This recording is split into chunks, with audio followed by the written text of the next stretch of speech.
Arguably, the greatest day in the history of Israel was the day they received the law. As Yahweh took his awe-inspiring seat on Sinai, the people were given a terrifying display of his glory and power.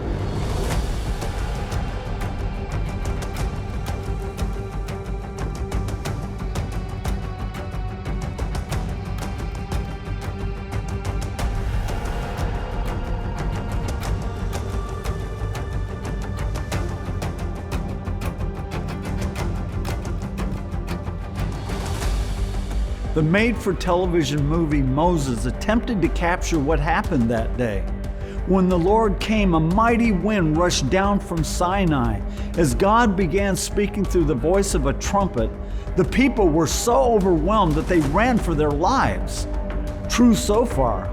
But while Ben Kingsley did an excellent job of portraying Moses in a state of ecstatic bliss as he was hearing the voice of Yahweh, something I'm sure the real Moses enjoyed at times, what the real Moses experienced on God's mountain that day was actually quite different. The writer of Hebrews would later write, "Indeed, so terrifying was the sight that Moses said, 'I tremble with fear.' And for good reason. According to Exodus 19, the whole mountain was burning like a kiln and trembling greatly. Add to this the solemn threat that anyone, whether man or beast, who touched the mountain would die, and you've got a recipe for abject terror. From the center of that blazing fire, the voice of God thundered out a series of 10 holy decrees.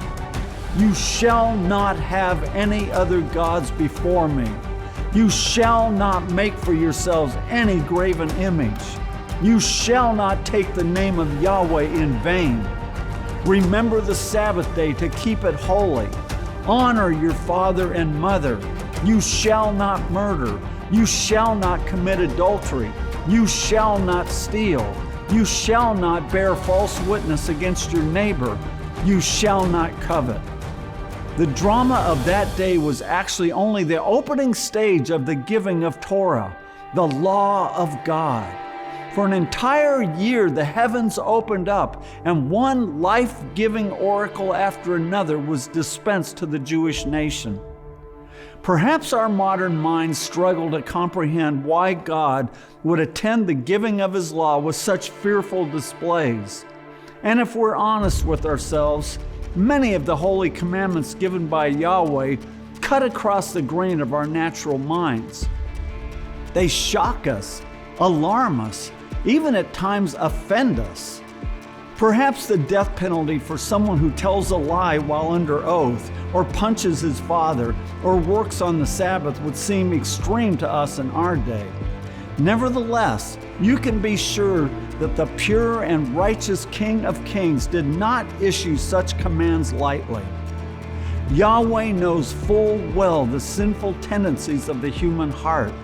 Pride, selfishness, and self-will run so deeply in every human being that if God left Israel to themselves, they would quickly go the way of the heathen nations around them. Nevertheless, in spite of this frightful display of power, it wouldn't be long before corruption, degradation, and violence became firmly entrenched in the fledgling nation.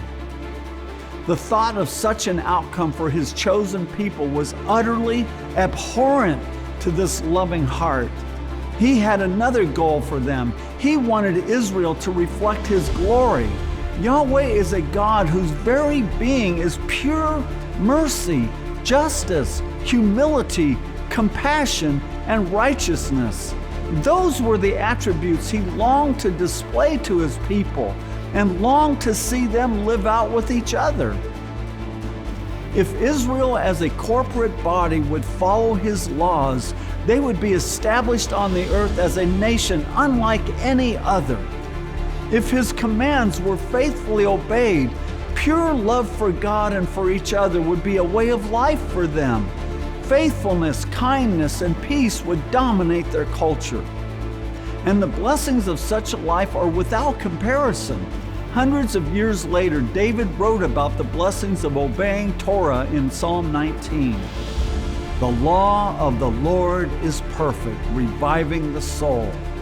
The testimony of the Lord is sure, making wise the simple. The precepts of the Lord are right, rejoicing the heart. The commandment of the Lord is pure, enlightening the eyes. The fear of the Lord is clean, enduring forever. The rules of the Lord are true and righteous altogether. More to be desired are they than gold, even much fine gold. Sweeter also than honey, and drippings of the honeycomb. Moreover, by them is your servant warned. In keeping them there is great reward. Notwithstanding the promised blessings, God's people were not going to live up to the rigorous standards of righteousness without intense training and a strong dose of the fear of the Lord. Remember, just 3 months before the giving of the law at Sinai, the only thing the Jewish people knew about law was that it was a useful tool to promote the personal gain of the ruling classes. Without the commandments given to Moses, the people of Israel would never in a million years conceive of a life where all citizens would be required to protect and promote the interests of their neighbors. What nation required its citizens to show compassion to the poor, the widows, and the orphans? What foreign king ever demanded that every single member of his nation be given a weekly day of rest so that they might be spiritually and physically refreshed? What other people group codified the protection of women against unjust divorce, abuse, and neglect? What land had a law set in stone that every 7 years all indentured servants were to be unconditionally set free? Truly, Israel was being called to a selfless way of life that was utterly unheard of in those days. God knew full well that He was sending His people into a land filled with incredible corruption and degradation. The filthy, demon-inspired Canaanite gods not only tolerated decadent living, they promoted it. What would it take for Israel to resist incorporating the worship of these other idols? How would they keep from embracing gods who promise their devotees fertile fields and wombs if they would give themselves to the flesh-loving sexual smorgasbord of temple prostitution? I mean, think about it. Given the choice, what normal human being would prefer the strict, rigid purity required by Yahweh to the licentious lifestyle provided by the fertile cults of Canaan? The Israelites did not understand the nearly irresistible pull of Canaanite idolatry, but the Lord knew. Every day He was forced to witness the vile practices of those heathen nations. Sins such as adultery, homosexuality, incest, and bestiality were all fairly common amongst the pagans. This helps to explain why the Lord was so stern with His people about avoiding every hint of sexual immorality. God expected His people to hate and fear such degrading behaviors, just like He did. He understood the tremendous ruin that would come upon the nation if they indulged them. This helps to explain the severe punishments for any Jew who disregarded His commandments. They were to be stoned as a deterrent for anyone else who would contemplate such sins. Only through this kind of drastic action would Israel be protected from the plunge into full-blown moral chaos. There's much more that could be said about the giving of Torah. Without a doubt, a new chapter in the history of mankind opened when God came down upon Mount Sinai. On that momentous day, Yahweh spoke out of the midst of the blazing fire. The people said to Moses, "Go near and hear all that the Lord our God will say, and speak to us all that the Lord our God will speak to you, and we will hear and do it." God's response? Oh, that they had such a heart as this always, to fear me and to keep all my commandments, that it might go well with them and with their descendants forever. But even as he spoke this, the Lord knew perfectly well that lawlessness, The deep-seated resistance to being told how to live was deeply entrenched in his people.